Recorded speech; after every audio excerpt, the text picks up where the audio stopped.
Topic. आपका जो topic है ऑलरेडी करवा चुकी हूँ ये मैं टॉपिक आपको, that is the method of trading in stock exchange. Stock exchange का मीनिंग क्या होता है, ठीक है। स्टॉक एक्सचेंज का मीनिंग मैं ऑलरेडी आपको करवा चुकी थी। उसके बाद different methods of trading in stock exchange, कौन कौन से मेथड्स होते हैं जिनको यूज किया जाता है स्टॉक एक्सचेंज के अंदर, ठीक है। तो stock exchange is not a place just like a common market. Stock exchange एक कॉमन मार्केट की तरह प्लेस नहीं होता है, ठीक है।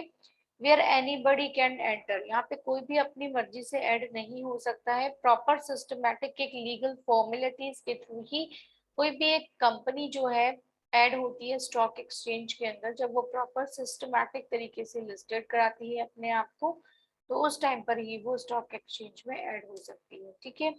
Without any registration and without any listing of the companies, anybody cannot be able to enter in a stock exchange, ठीक है।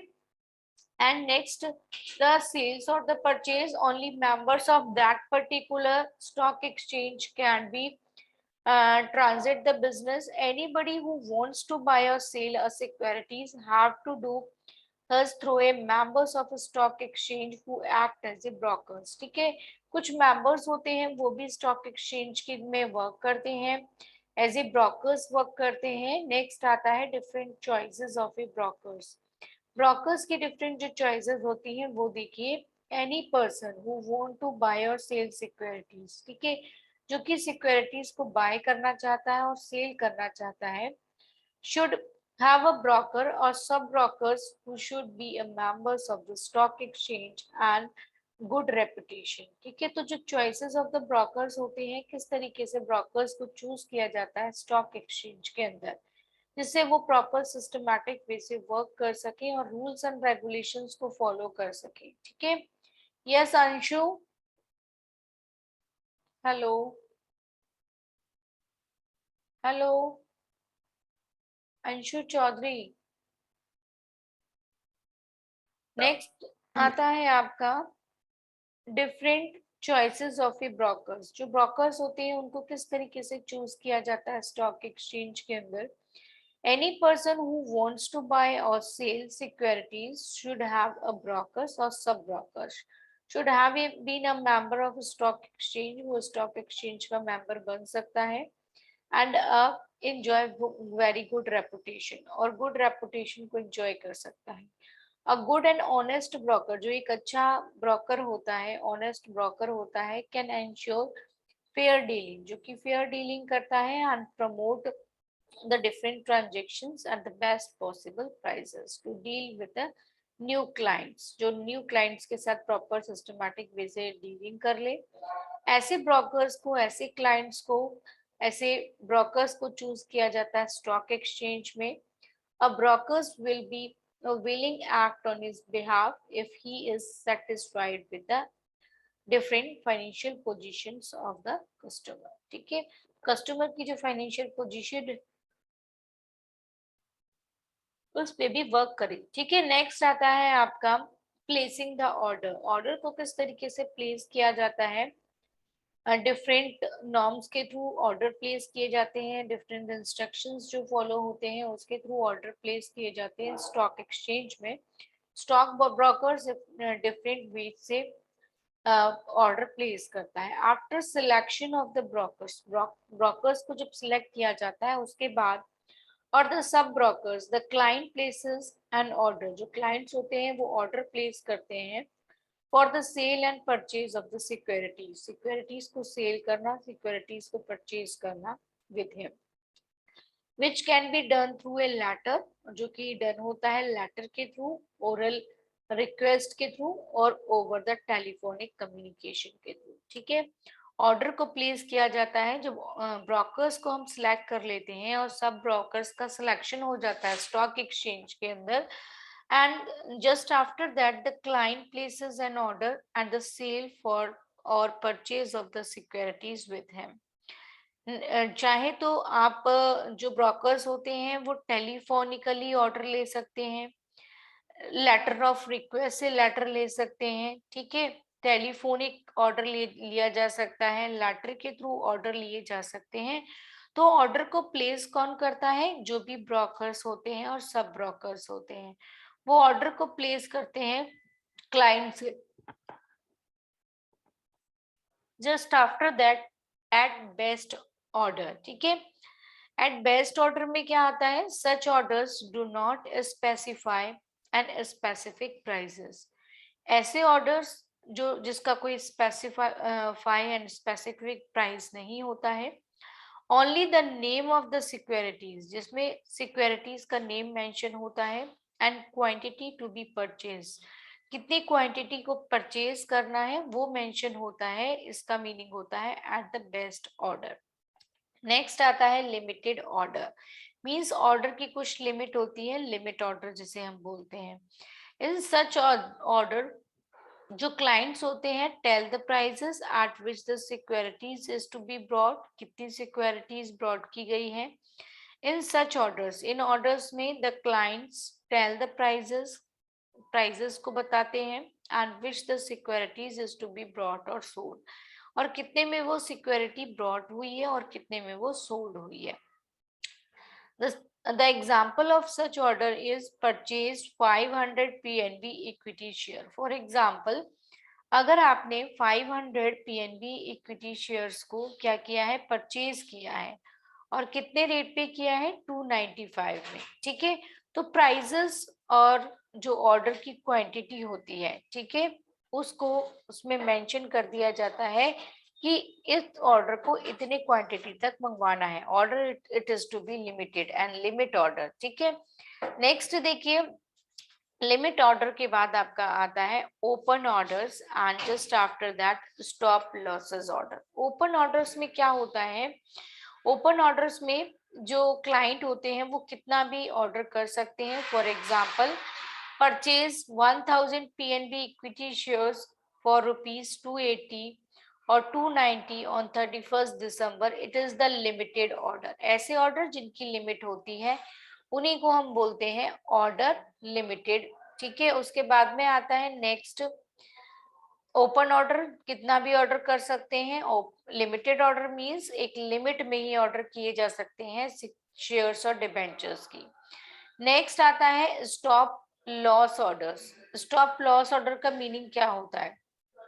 It is an order to sell securities. ऐसे ऑर्डर जिसमें सिक्योरिटीज को सेल किया जाता है as soon as the prices are having certain levels, or to purchase when the prices arises to a certain levels. The client is that kind of orders to provide himself against heavy falls or rise in the prices. That is known as stop loss order. उसी को हम stop loss order बोलते हैं। Yes बेटा, इतना clear हो गया आप लोगों को? क्लियर है? यहाँ पे किसी भी स्टूडेंट को कोई बताइए प्लीज। यस बेटा, एनी डाउट यहाँ तक? मैम एक बार बता दो मैम, थोड़ा मैम अभी थोड़ा क्लियर नहीं है। ठीक है। जो स्टॉक एक्सचेंज होता है, स्टॉक एक्सचेंज का मतलब सभी को पता है क्या होता है। स्टॉक एक्सचेंज, स्टॉक मार्केट क्या होती है? जहाँ पे सिक्योरिटीज को सेल और परचेज किया जाता है। कंपनीज की जो सिक्योरिटीज होती है, जैसे शेयर्स हो गए, डिबेंचर्स हो गए, बॉन्ड्स हो गए, ठीक है।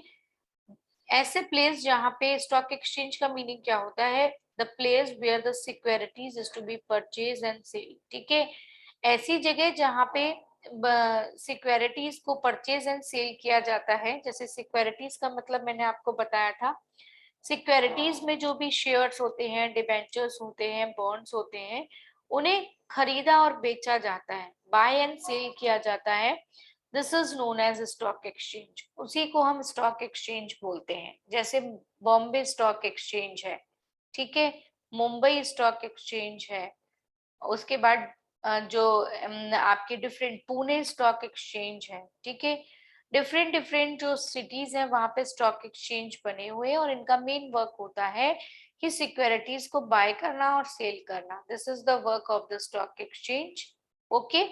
तो स्टॉक एक्सचेंज क्या करती है? Following are the steps involved in trading in stock exchange.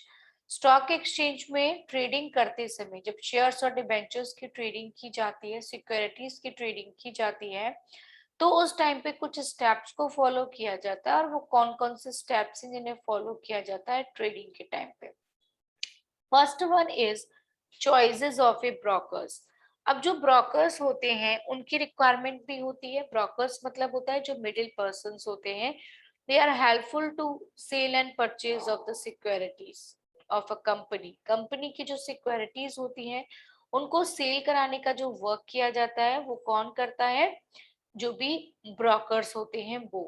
तो स्टॉक एक्सचेंज अब चूज करती है ब्रोकर्स को, ठीक है, डिफरेंट ब्रोकर्स वहां पे अप्लाई करते हैं, तो उसमें से चूज करना होता है स्टॉक एक्सचेंज को, ब्रोकर्स को जो एक्चुअल में वर्क करेंगे, ठीक है। तो choose of a broker, any person who want to buy और sell securities should not be a brokers. हर एक पर्सन जो सिक्योरिटीज को बाय करता है, सिक्योरिटीज का मीनिंग क्या होता है, शेयर्स डिबेंचर्स को खरीदता या बेचता है, वो ब्रोकर नहीं होता और वो सब ब्रोकर नहीं होता, ठीक है। लेकिन जिसका रजिस्ट्रेशन स्टॉक एक्सचेंज के अंदर एज ए ब्रोकर होता है वो ही स्टॉक एक्सचेंज के अंदर वर्क कर सकता है। उसका प्रॉपर रजिस्ट्रेशन होता है, नेम मेंशन किया जाता है, उसकी क्वालिफिकेशन मेंशन की जाती है, उसका एड्रेस लिया जाता है, सारी चीजों को मेंशन किया जाता है, और वो ब्रोकर की प्रॉपर सिक्योरिटी में के लिए भी वर्कआउट किया जाता है, ठीक है। तो choices of a broker means जो स्टॉक एक्सचेंज होती है वो अपने ब्रोकर्स को चूज करती है। ब्रोकर्स कैसे होने चाहिए, a good and honest broker, एक अच्छा और ऑनेस्ट ब्रोकर होना चाहिए, कैन एंश्योर फेयर डीलिंग, वो फेयर डीलिंग्स को एंश्योर करेगा, and prompt different execution of the transactions, okay, at best possible prices. इतना क्लियर हुआ? यहाँ पे किसी को भी कोई डाउट हो तो बताइए। यस बेटा। यस अनुपम। No ma'am.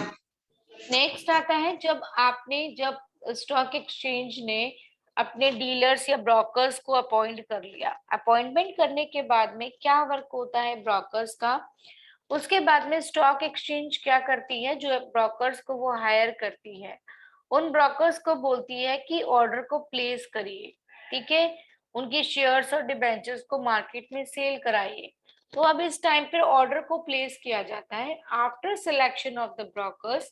जब स्टॉक एक्सचेंज अपने ब्रोकर्स को सिलेक्ट कर लेती है और सब ब्रोकर्स को सिलेक्ट कर लेती है, the client places an order for the sale और परचेज ऑफ द सिक्योरिटीज। अब जो क्लाइंट्स होते हैं वो क्या करते हैं, ऑर्डर को प्लेस करते हैं, purchase and sell of the securities, जो भी सिक्योरिटीज अवेलेबल होती हैं स्टॉक एक्सचेंज में उन्हें परचेज और सेल कराने का जो वर्क होता है वो ब्रोकर्स का होता है, और इसके लिए ब्रोकर्स जो है वो स्पेसिफिक कमीशन प्रोवाइड करते हैं, ठीक है।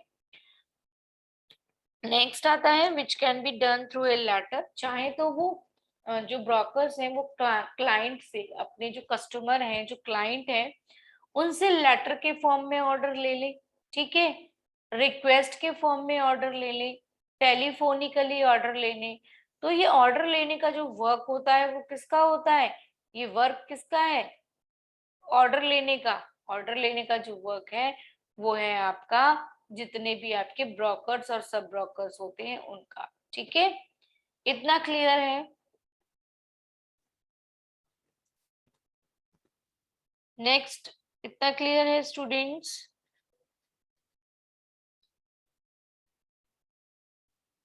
यस अनुपम।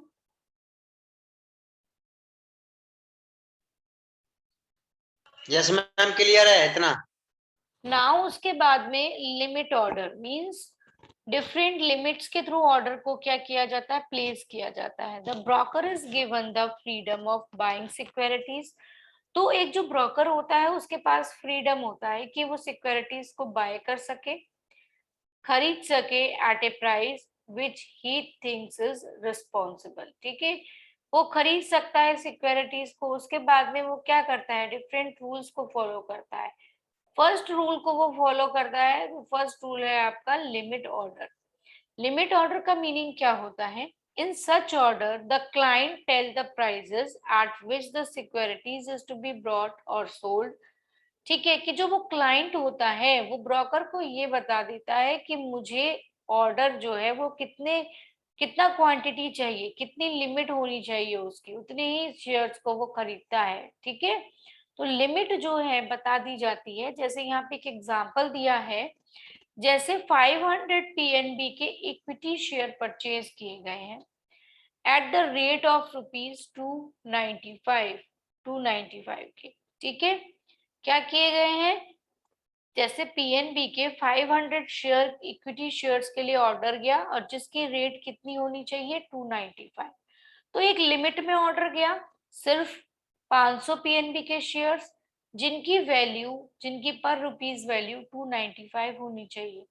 ठीक है, तो this is the limit order, limited order बोलते हैं हम इसको। Okay, is it clear? Next आता है आपका ऑर्डर जो है वो क्लाइंट के थ्रू या ब्रोकर्स के थ्रू कैसे दिए जाते हैं। फर्स्ट आपका लिमिटेड ऑर्डर है, सेकंड आपका है ओपन ऑर्डर। ओपन ऑर्डर का मीन्स होता है कितने भी शेयर और कितने भी पैसे में आप शेयर को जब परचेज करने के इच्छुक होते हैं, तो at that time the open order is to be working. Next आता है आपका, next that one is the stop loss order.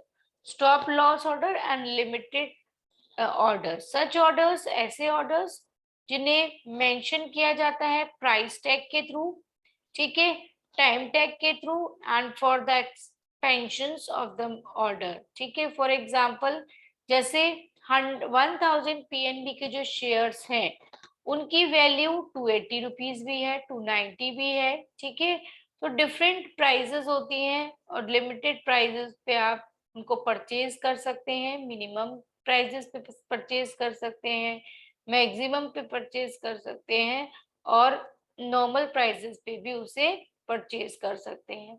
That is known as limited orders. Next आता है ओपन ऑर्डर्स हो गया, लिमिटेड ऑर्डर्स हो गया, उसके बाद आता है stop loss order. Stop loss order का मीनिंग क्या होता है? It is an order to sell securities as soon as the prices is to be taken a certain level of the purchase when the prices rises to the determined level. अब जब prices increase हो जाती हैं, ठीक है, तो orders कम होने लगते हैं, तो इसी को बोला जाता है stop loss orders. Is it clear students? Hello, yes Anupam?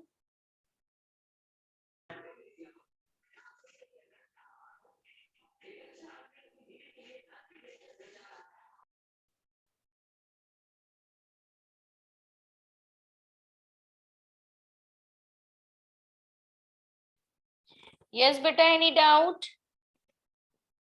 No, ma'am. Is it clear? No, ma'am. Yes, Okay. ma'am. Your class Yes, is ma'am. over.